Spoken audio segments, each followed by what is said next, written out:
Good morning. Welcome to CUNA's Advocacy Update for May 4th, 2020. I'm Ryan Donovan, CUNA's Chief Advocacy Officer. Here are three things you need to know about credit union advocacy this week. First, NCUA Chairman Hood advances several credit union priorities. The Phase 4 stimulus and recovery legislation is developing, and we need your help to tell our story. In letters to the Senate Banking Committee and the Financial Accounting Standards Board, NCUA Chairman Rodney Hood advanced several key credit union priorities last week.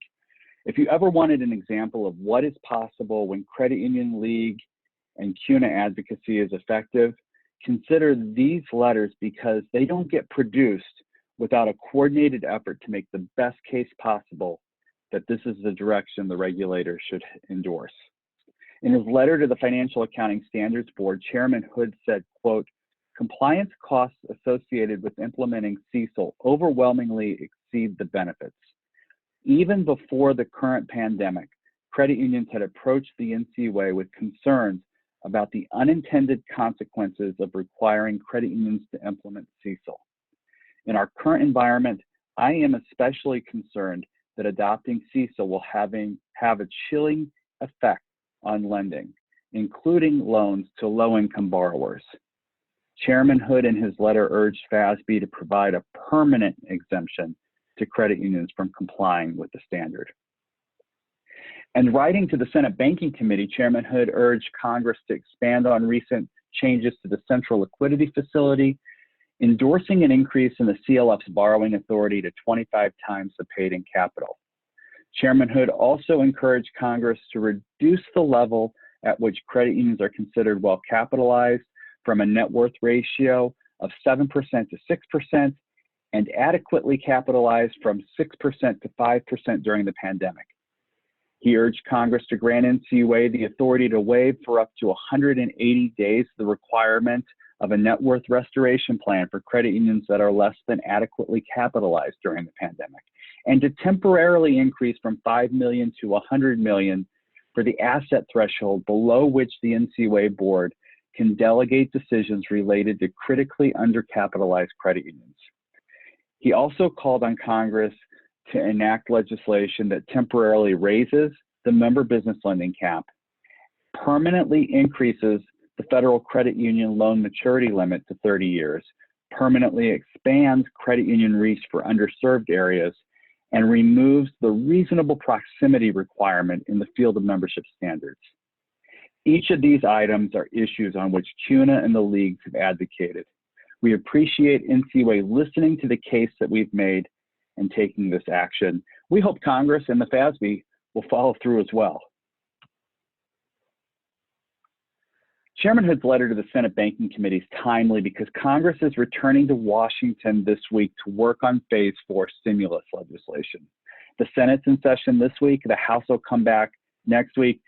And frankly, the work on this legislation has begun far before this week. In fact, last week, Jim Nussle participated in a bipartisan briefing for members of the House Financial Services Committee. And if you've listened to this briefing in previous weeks or read the advocacy update, you know that we have been working very closely with Congress on Phase 4 stimulus priorities for the last several weeks. But the House Financial Services Committee organized this member-level briefing last week. Democrats and Republicans came together to get feedback on how round 2 of the Paycheck Protection Program was going as they look to possibly add more funding to it in the future. Jim took the opportunity not just to discuss the frustrations that credit unions and small businesses have had with the Paycheck Protection Program, but also to discuss our proposal to exempt business loans made for the next 3 years from the member business lending cap and other priorities. The conventional wisdom suggests that the next round of recovery legislation will be drafted in the House of Representatives, but we're aware that lawmakers on both sides of the Capitol are engaged in the provisions of this developing bill.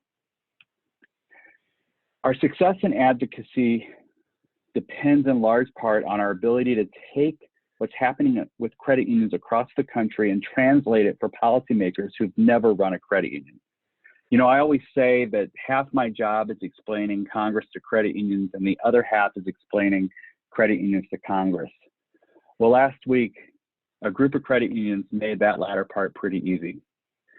I reached out to minority depository institution credit unions, MDI credit unions, to get a sense of how things were going implementing the Paycheck Protection Program, the round 2 of funding. I got some fantastic feedback and some inspiring stories. I also heard a lot of frustration, but I had $1 million credit unions, $100 million credit unions, smaller credit unions too. In fact, I had a $770,000 credit union respond to my email, and they were so proud to have completed just a few PPP loans for a couple of members. It made me proud to tell their story to staff on the House Financial Services Committee. And it reminded me that the work that you do every day impacts your members. It renewed my appreciation for that work. So I wanted to take a moment to thank the MDI credit unions that responded to my email and encourage everyone to continue to help us tell the story by sending us your stories and your data. I hope you'll help us do this by completing the CUNA League COVID-19 survey. There's a link here on the slide. You can't click it. You got to enter it into your browser, old school fashion. But go to that link, fill out the survey. It only takes a couple of minutes. And if you've already done so, but maybe you've got some new or additional information, it's okay to fill it out again. We'll take care of cleaning up the data. It's critically important that we have this information to make sure that policymakers know what credit unions are doing to help their members during this important time. I hope this update's helpful. If you have questions or concerns this week, don't hesitate to reach out to me. You can just click reply to the CUNA Advocacy Update. It'll come right to my inbox. Thanks for spending some time with me. You know, it's May 4th. I'm a huge Star Wars fan, so happy Star Wars Day to everyone, and may the Force be with you.